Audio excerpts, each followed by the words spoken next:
Benvinguts al circ de l'estat opressor. Fes i digues el que vol sentir el senyor.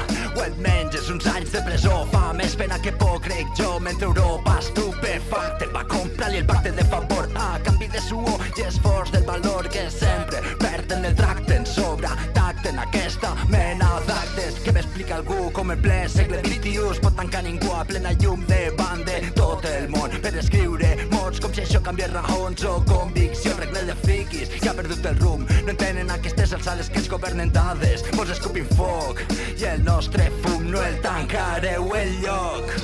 Benvinguts al circ de l'estat opressor. Fes i digues el que vols sentir el senyor o et menges uns anys de presó. Fa més pena que por, crec jo, mentre Europa estupefacte va comprar-li el pacte de favor a canvi de suor i esforç del valor que sempre perden el tracte en sobre tacte en aquesta mena d'actes. Sigueu benvinguts a la nova dictocràcia. Passeu i voteu, però no us equivoqueu. Aquí direu i fareu el que ens caigui en gràcia. Visca Pedrito, visca Coletas, que visqui el seu rei però que visquin lluny, poden a la merda. Així no atufa la seva claveguera. Ho sento per la dreta, ho sento per l'esquerra, ho sento per aprofitar l'entesa, però sempre queda esquerda i des de la trinxera no guanyes cap guerra. Sortiu de la xarxa, sortiu del barri, sortiu de la parra. La seva presó és una arma que arrebata la llibertat de cada per interès d'un barra, avalat per l'euro i una policia macarra que et fotrà la trena per si de peu etarra amb la justícia comprada que li xupa el raba sempre en aquest autogovern de Prada.